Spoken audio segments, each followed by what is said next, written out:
Somehow, this series always managed to keep things fresh and interesting. Today is no exception.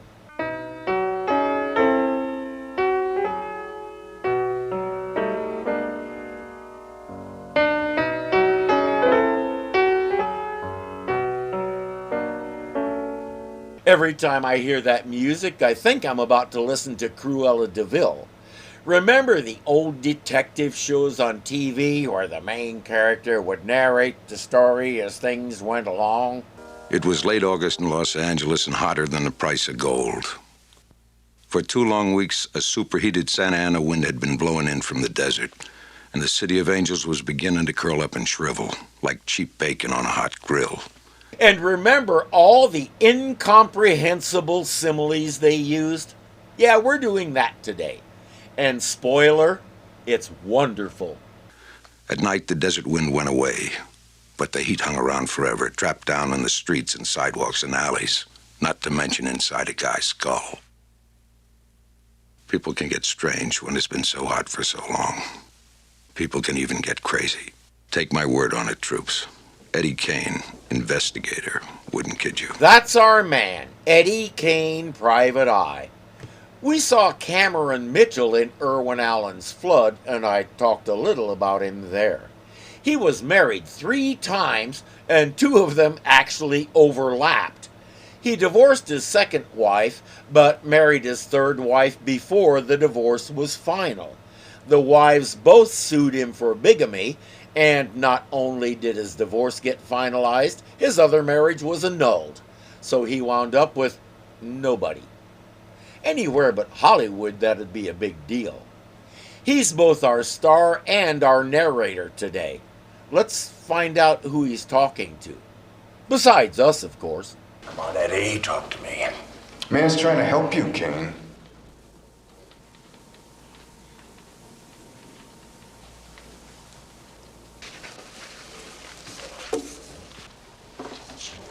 Jack Lewis, alias John Lewis, alias Lewis Jones. You knew this guy, Eddie? Semi-acquainted. A frame. It's a frame. Come off it, man. A dead guy in your office. And the same dead guy's got an ounce of .38 caliber in him. Bullets from your piece, Cain. And you tell us frame? Okay, we have the grizzled older cop who's seen it all and nothing ruffles him. Then we have the eager young punk who's ready to break out the rubber hoses. Mac, you want to hear the truth? Or you want me to get into a debate with Kid Ranger here? Okay, old man, anytime you want to talk about it, huh? We'll try the truth first, Eddie. Your version. Kid Ranger is named Sheldon, and I don't think Eddie likes him. I'm not convinced Mac does either. I also suspect that Eddie could put him on the mat in 5 seconds or less. Better start at the beginning. Last week was a Monday. Hot. Well, things, as they say, had not been too great. A couple of cheap divorces, a bodyguard job that got my nose busted a 3rd time. Nothing to write home about. Then I get this call. Here's another spoiler. He'll never actually light that cigar. For him, it's a fidget toy. At least that's better for his health, and it lasts longer if you don't set it on fire.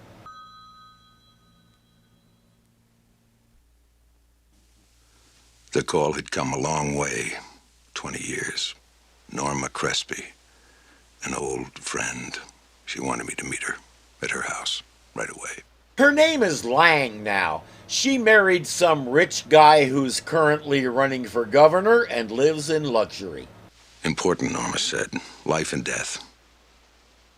So, okay, I needed the money. Maybe the job would pay a bill or two, and anyway, I wanted to see her again, for old time's sake. Okay, where's Gene Kelly? because if that isn't the street set from Singin' in the Rain, it's a passable copy. I like how we went for the 50s, this is obviously a set, look for that scene. Oh, and a pro tip, a private investigator does well to drive a common-looking, nondescript car like that one. Yeah, Norma had done okay. The house was nothing special. Well, it was just your average millionaire's pad. No big deal. That was the first time I saw him, but not the last. He's the chauffeur and probably a bodyguard. Hi. What can I do for you? Hey, you know where I find Miss Lang? Well, who wants to know? Oh, well, wait a minute. Now, don't get upset. Boots. The name's not Boots. Oh, well, I'm sorry, but they do seem sort of weird, old-fashioned, you know, but nice, very classy. He'll call him Boots for the rest of the episode. Gritty, hard-bitten detective talk. Hey, old buddy, you tell me where Miss Lang's hanging around? Well, I think she's in back. I'm headed that way. Oh, no, you're not, David. I have waited all morning for you to finish that silly, boring, personal work of yours. Now you're going swimming with me. That's Vicky, Norma's daughter, and she wants to get to know David a lot better in a big way.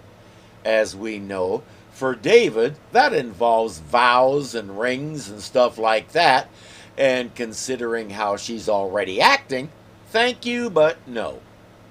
We know Jennifer Holmes best as Jane Miller, glorious parole officer in Misfits of Science. She's also been here in Hulkland before, too. She was Diane in the Season 3 opener Metamorphosis. She also played Abaya Folger in the Salem Witch Trial episode of Voyagers. She's an established character actor, and that's a very good thing because she's good at it. I'm sorry. I still have more work to do. The gardening kind. You're lost. Who are you? Nobody special. You look like a tough guy. Nah.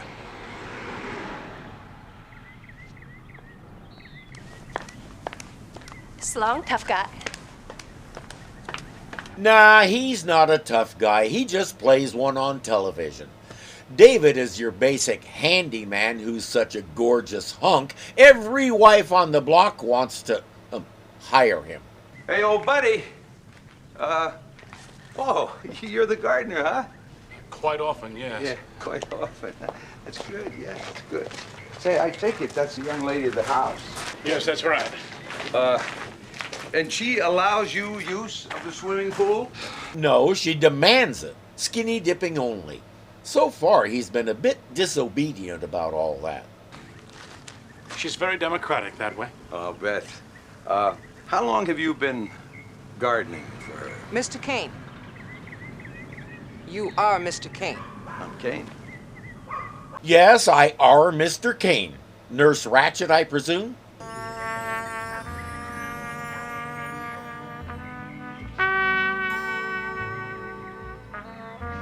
Life. It has a way of jumping up and smacking you right between the running lights.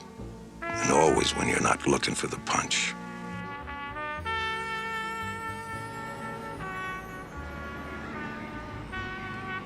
Hello, Eddie. Hello, Norma. Got any more? It's tequila, wasn't it? Straight up. Straight up. She was Eddie's one that got away. She's reaching out to him because she's desperate. For a blackmail note, it was very classy. Brief, right to the point, not a wasted adjective in sight. A hinky typewriter, but the message came through, loud and clear. The note demands $1 million or her connection with Danny will be public. Danny is Danny Romero, a well-known gangster. Could it be Romero himself? He's legitimate now, and so am I. Ha! Legit? Romero? Oh, sure. What's this person here got on you, Norma? I mean, if I'm gonna help, I gotta know.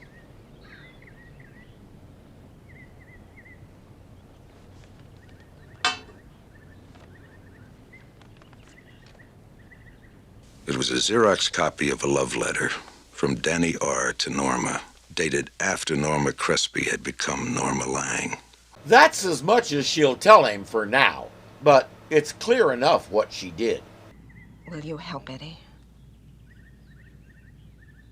For old time's sake. Yes. For old time's sake.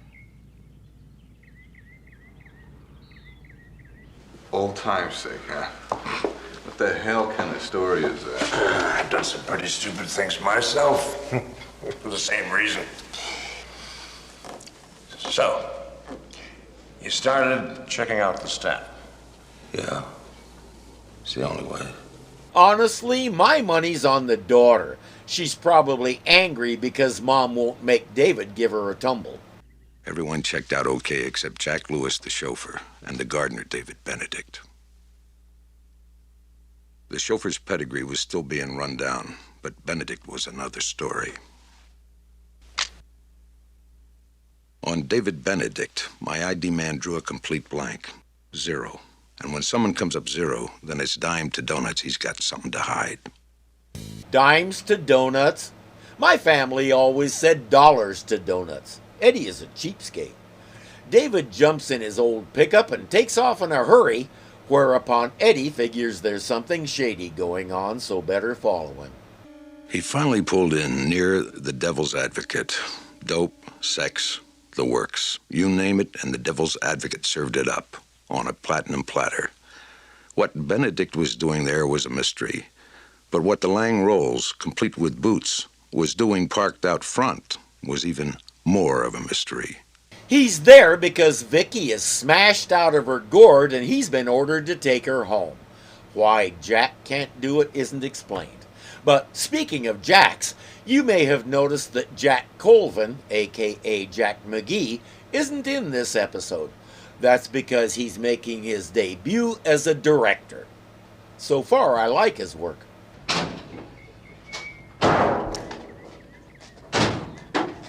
Take me to your tower, Prince David. No. Suppose I just take you to your room. Does he really think she isn't going to take that as an invitation for him to stay there? David can be incredibly naive when it comes to certain things. No. Come on, Vicky. No, come on. I am taking you back to your room, okay? Vicky. Yours.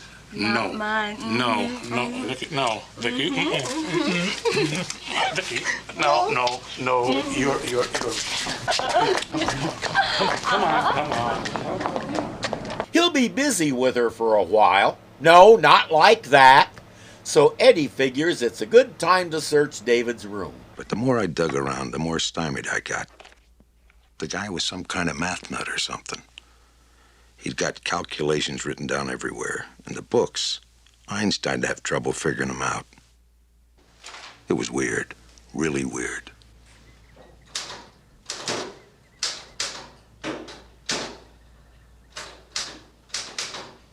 If he knew what that stuff is about, he'd be completely weirded out. And what's he doing, leaving David a note? Bingo.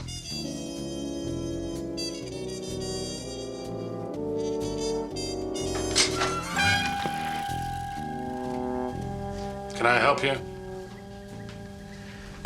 There he was, in the flesh, and looking at me like I just violated the Statue of Liberty. No, you violated something even more important, his home. I'm gonna take a walk before this hot air dries my brain. Hey, when you come back, walk by the deli, huh? Yeah, sure. You get the idea that Mac doesn't have much use for the kid. Mac has the advantage of extensive experience. Sheldon doesn't. It's like everything else, nobody is born knowing this stuff.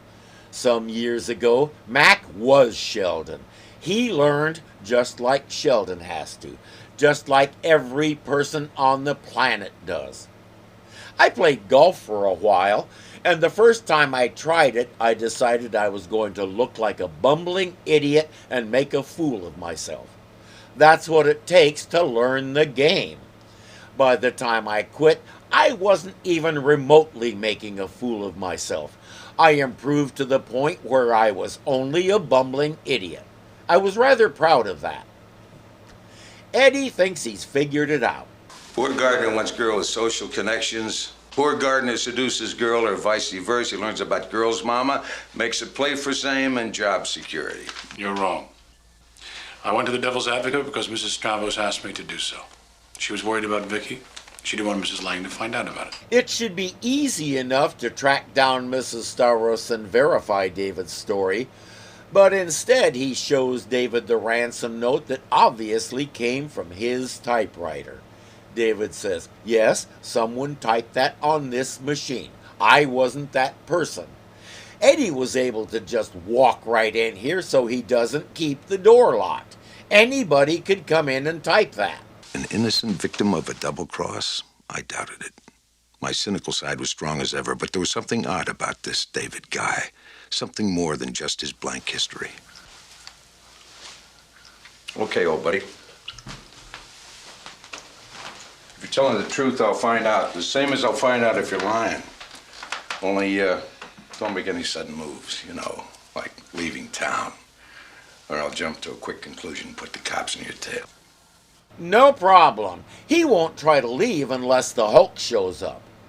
And if he doesn't show up, it's going to be a really weird episode. If this David guy was a crook, then he was definitely not small time. So who would know for sure? Who had his finger on all the heavy-duty con men, white-collar hoods, and trained assassins in the state? Danny R. Romero. That's who.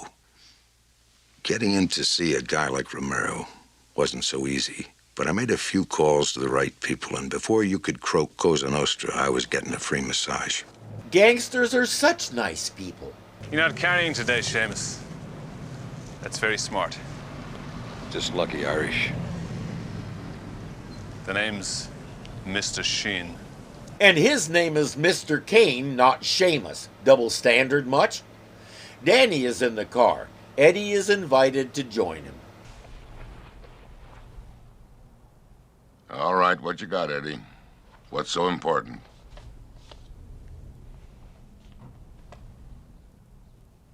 It could be new talent.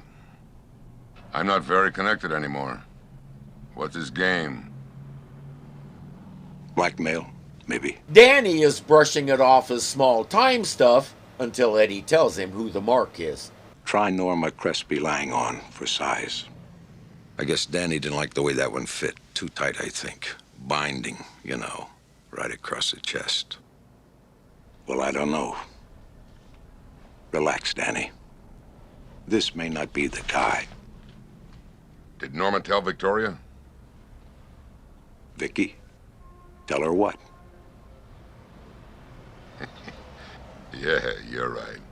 If he means the affair, what would be the point of telling Vicky about it? Besides, I get the feeling she's not dumb. She probably already knows. Maybe that's why she drinks. Eddie has to step out of the car for a moment so Danny can take a phone call.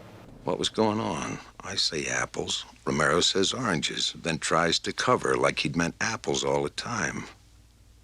Victoria. As soon as he heard the word blackmail, Danny jumped right on Little Miss Muffet. Why? I started adding things up in my head. The new Mrs. Norma Lang has a thing with Danny Romero. 18 years later, Norma gets herself blackmailed. And when Romero finds out, he hollers Victoria. Before he even knows what it's all about. Vicky. Victoria. I didn't like where my brain was taking me.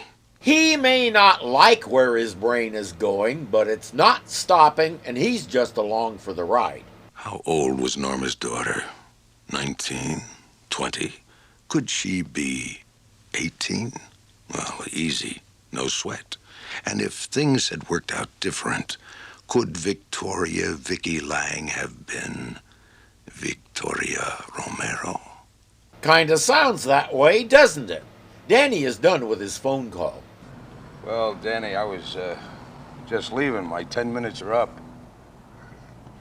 You handling this little problem from Norma, Eddie? Well, I'm trying. This letter that Norma got, why don't you let me handle it?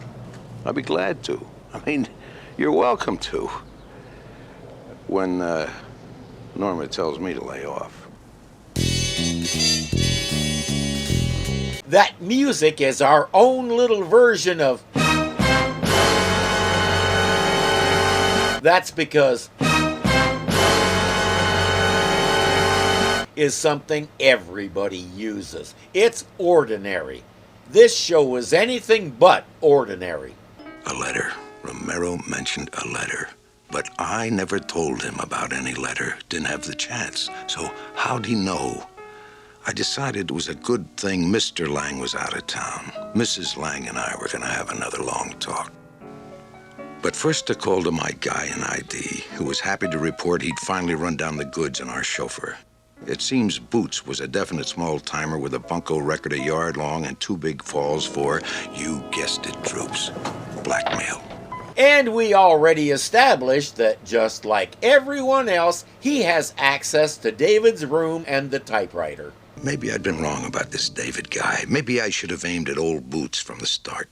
Maybe I was thinking I should never have opened my big trap to Danny Romero. Hell, maybe I was getting old and stupid. Sadly, you don't have to be old to be stupid. It's public domain. Nobody's cornered the market on it.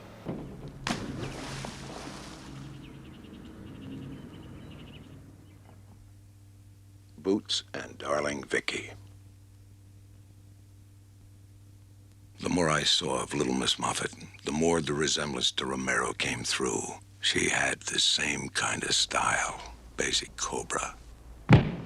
The guy who swung the sap was a real expert. Just a pretty blue star, bang, in my head, and then nada. That's too bad. He really wanted to see how the scene in the pool played out. It's not nice to spy on people, don't you know that? I guess I missed that in Sunday school. Give me his gun, George. Now you're gonna have to learn the hard way.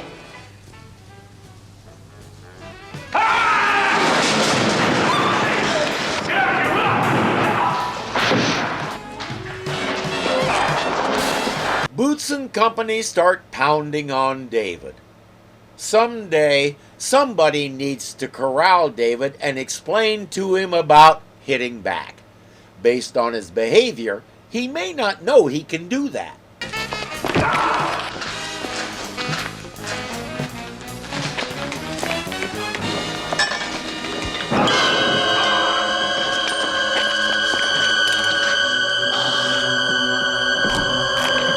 I'm not sure the Hulk knows he can hit bad guys either. He usually throws them Wonder Woman style. Except he tends to throw them a lot farther.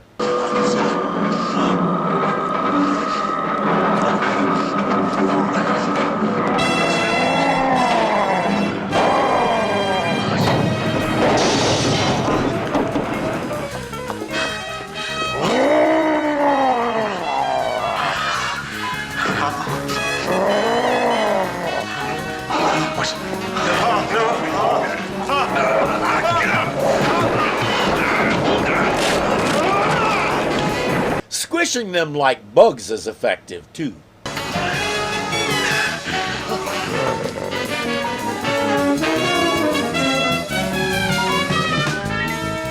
You never learn from experience. There I was, chasing a guy twice my size with another guy 4 times my size chasing me. Yeah, Eddie, you got some intellect. He doesn't realize that the big green guy isn't chasing anybody. He's leaving.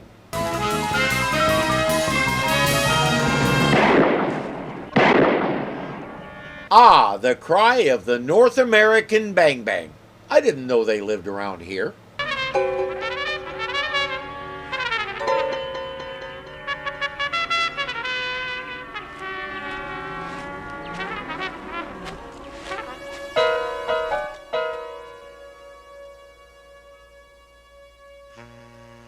It was old Boots, all right. He had that loose bag of clothes look that only a dead guy has.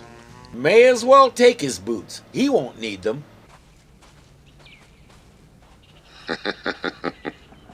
I got contacts too, Eddie. The phone call that interrupted our little talk? From a friend of mine from Patterson's campaign staff. Lang's opponent? I like Patterson's odds better. Besides, I'm not too wild about this guy Norma married. Anyway, this character calls my friend at Patterson's campaign headquarters and offers some dirt for sale. So he was going to spill the story that Vicky is really Danny's daughter.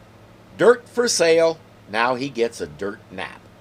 We don't know that much about Danny, but we do know it takes a special kind of stupid to cross him like that. And now Eddie knows too much. You know, Norma should have come to me in the first place. This is family now, Eddie. You're not family. Vicky was involved with this guy. It'll be handled. What does he mean by that? If I'm Eddie, I'm asking every question I can think of. It's called stalling. Danny, she was involved. It'll be handled.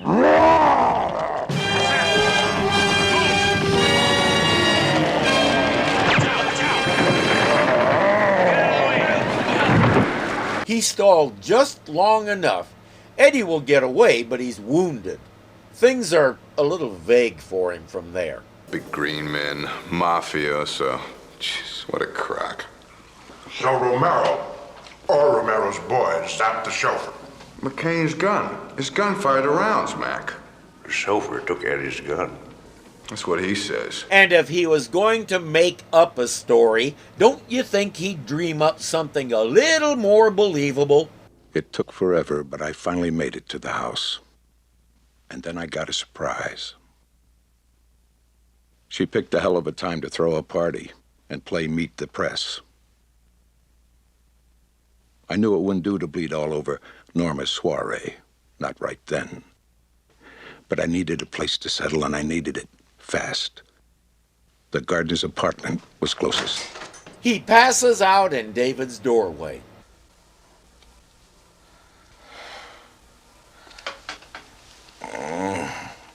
Easy. Easy. Just a flesh wound, you're lucky. How long? All night.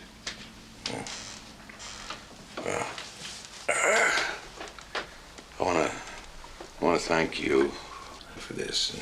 You don't know it, but he's a doctor. It's second nature to him. I notice the investigator isn't asking how David knows how to do all this. For earlier in the evening, in the garage, I guess it was good you heard. No, I didn't hear you. I was on my way out, and I saw that you needed some assistance, so I did what I could. Jones isn't going to like that. That's another good reason for my getting out of here. Eddie explains that he won't have to worry about Boots ever again. How? How did it happen? I laid it all out to him. How Danny R and his troops knew. How they'd blown Boots away, and how, thanks to me showing Romero my snapshot of David, they probably had some things to discuss with both of us. And that could get real unhealthy. He took it good, considering. It was like he'd been through a lot of bad times and had figured out for himself that getting hysterical don't ever help. A very cool character. Eddie already saw him when he loses his cool, but he doesn't know that. I hope he at least realizes that the big green guy saved him from Danny, which means David has saved his life twice already, both in one day. He doesn't know that either. Everybody assumes that David and the big green guy are two separate guys. The only person who knows different is Jack McGee, and he doesn't know who David is, so the knowledge doesn't help him much. Eddie feels bad about suspecting David, so he'll help him get out of town. I had a spare gun in the car I was hoping I wouldn't need, and some emergency money back in the office. And then there was the matter of old Boots. Your office? A real professional frame. It's a good thing they're in that plain, everyday car that blends in with all the others, or the cops might spot him going by. Let me think. All the bus stations, airports will all be covered now. Either Romero's men or the cops. Eddie. All right. I hit the accelerator. It was like jamming my foot into mud. Or Danny's guys might spot him. I'm having a lot of trouble with the car. The last thing a private investigator wants to do is stand out. Eddie has been in this game long enough to know that, yet he drives that classic clunker and doesn't expect to be spotted. Maybe it's time to retire.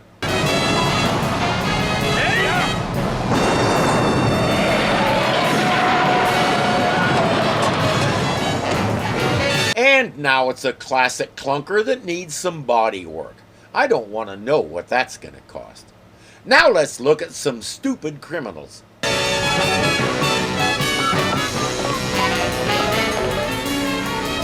Come on.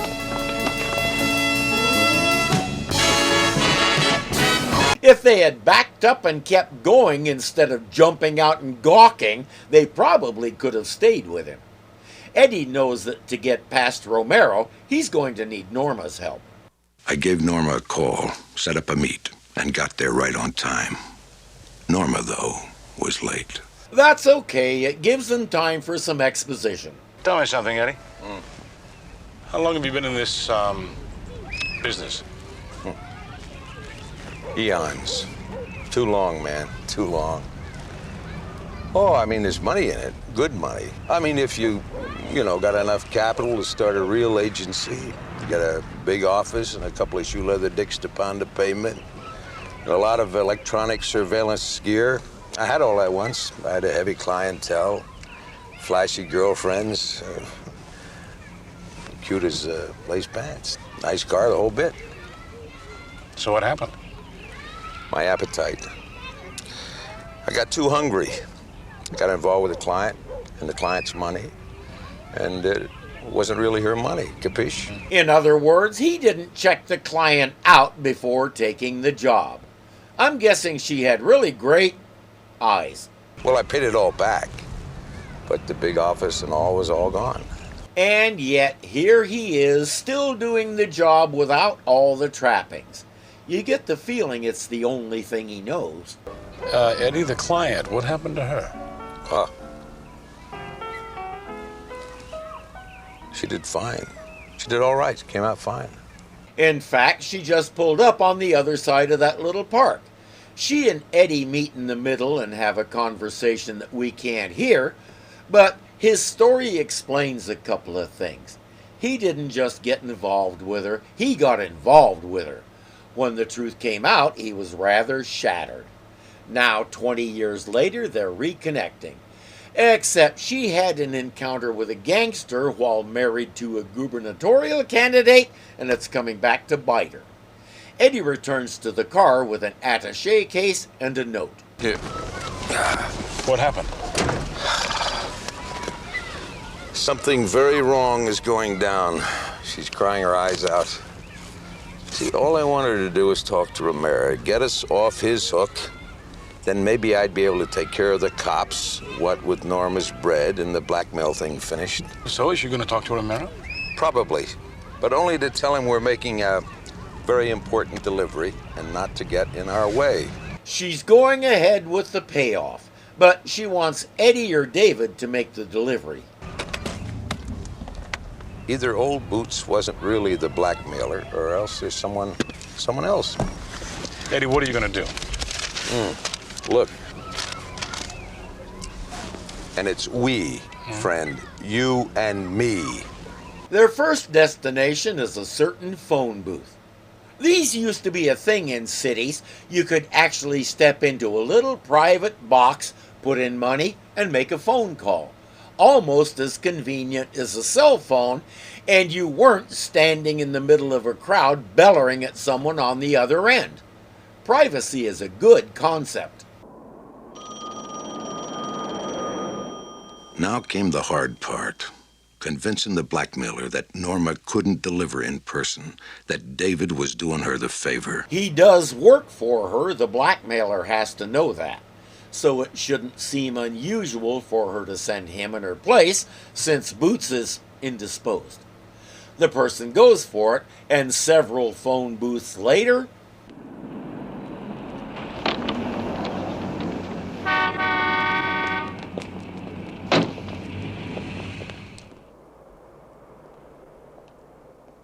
The trail led David to one of the still-standing monuments of the old Hollywood.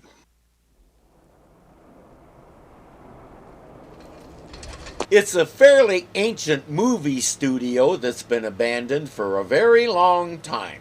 The perfect kind of place for this sort of exchange. And somebody has the key to the place.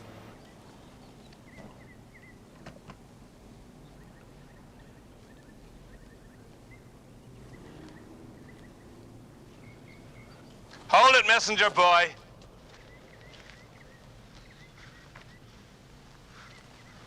Now you just stay right where you are. Don't try anything foolish, okay? That's it. Keep those hands nice and still. That's what he's doing. He's standing there perfectly still with his hands in sight. You might as well be telling him to blink his eyes when he needs to. He's already doing it. Sheehan seems awfully nervous.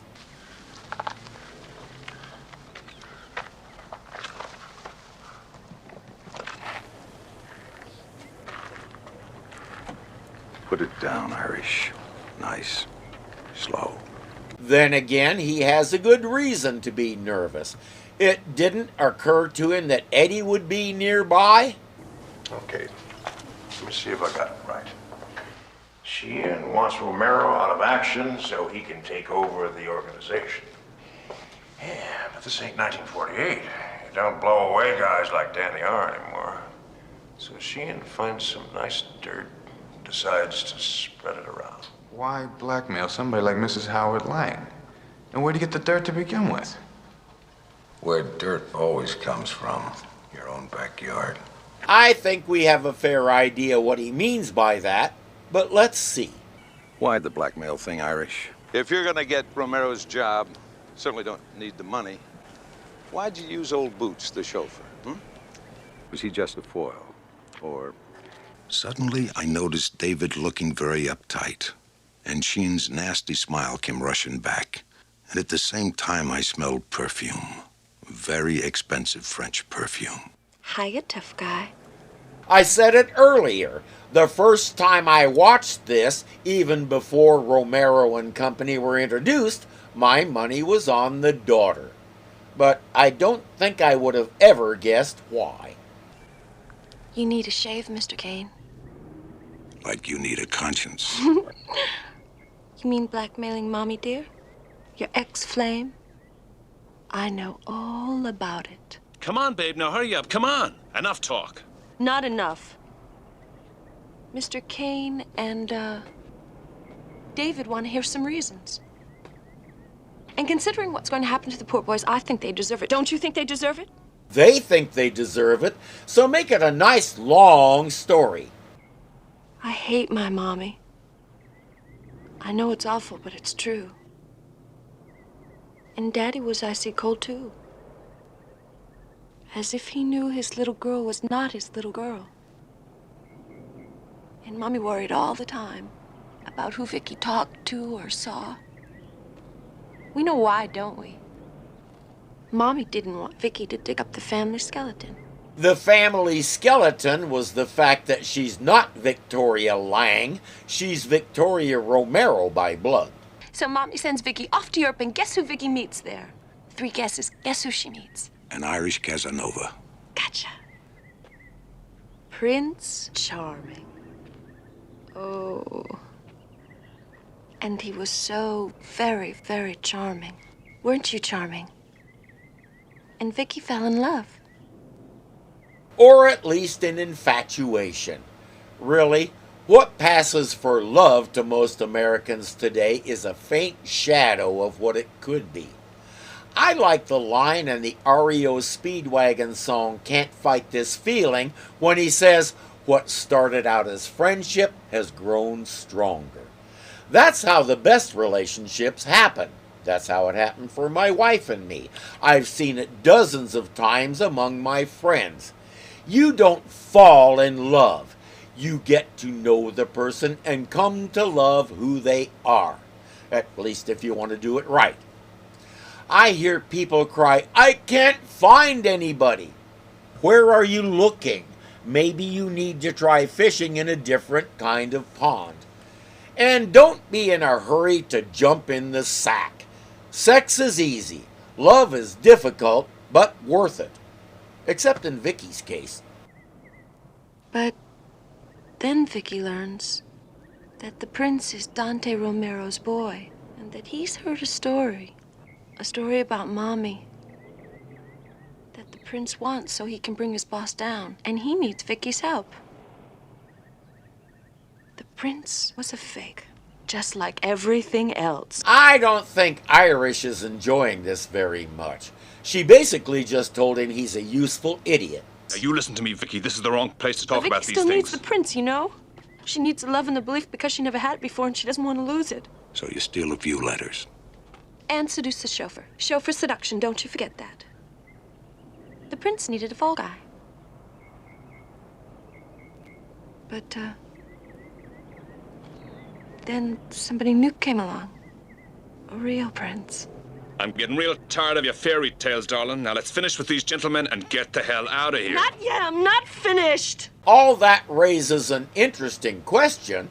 Is she planning to double-cross Sheehan and try to run off with David? Who wants to tell her that he cares about $1 million and a hot chick about as much as he cares about the socks he threw in the laundry last night?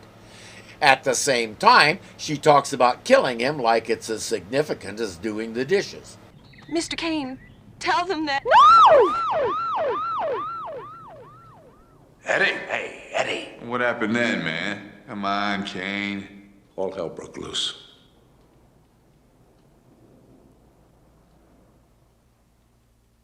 David ran for cover. I lost sight of him. And I heard Sheehan yelling like a wounded boar. The girl was bringing up their car, but I had other things to worry about. Sheehan had found me, and we were busy doing the chokehold polka.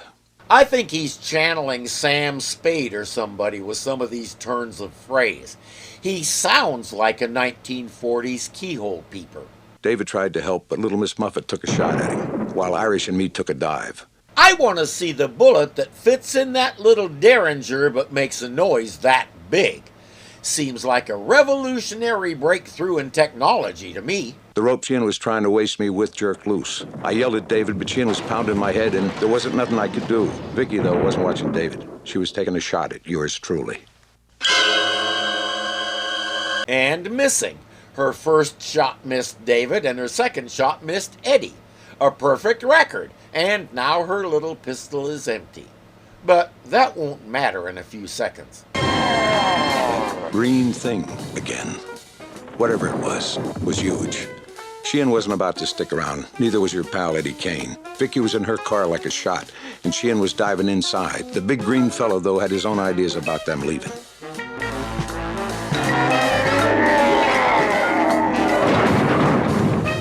He would prefer that you stay and chat. With one exit blocked, Vicky Love tried the other.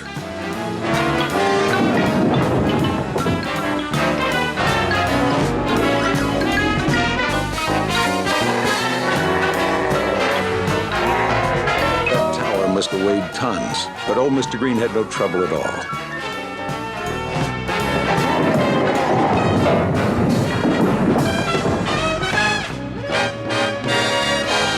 Mr. Green went running off into the sunset before I could thank him.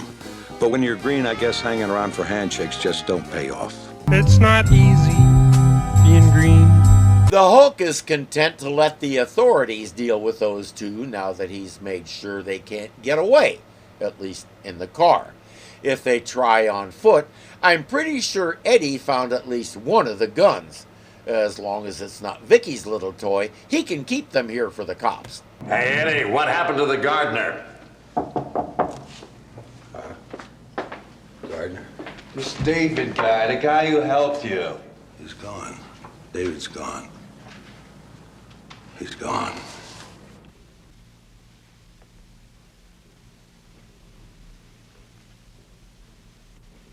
Eddie is implying that he doesn't know what became of David, and they're buying it.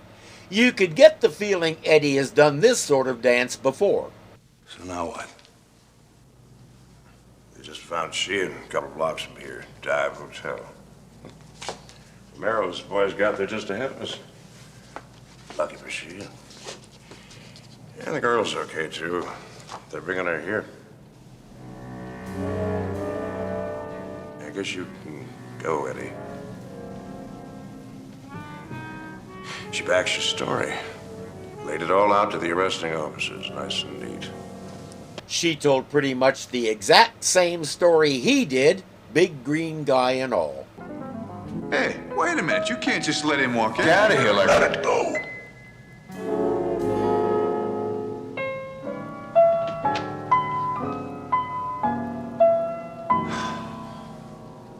Mac is played by Gordon Connell. I couldn't find much information about him except that he and his wife were married from 1948 until her death in 2013, and I'm a sucker for marital longevity like that. He was also terrific in this.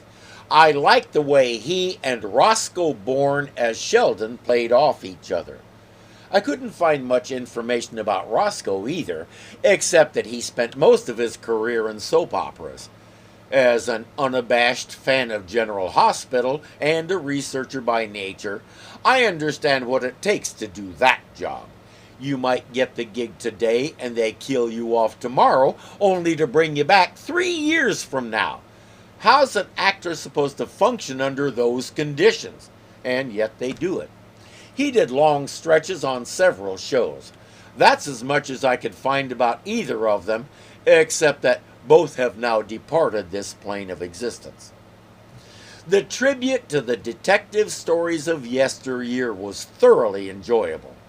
I couldn't help flashing back to his Saturday Night Live skit where I think it was Robert Mitchum was playing this kind of character, and he kept doing the narration out loud in front of the people he was talking about. Here, it made a difference to me that he was talking to someone, not just rambling inside his own head. It grounded the whole thing in an additional reality, so to speak. Not only do we have the events themselves, we have a reason for someone to be narrating it. We are not hearing voices. Because seeing big green guys who can flip cars is so much more rational. Just ask Sheldon.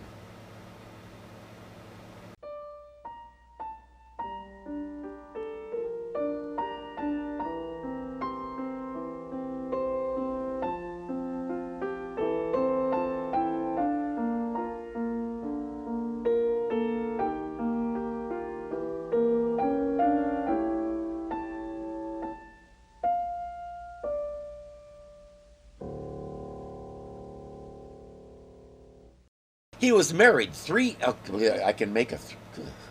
all right. Which way? Do I want to do it that way or... Okay, that's one. Come on, David.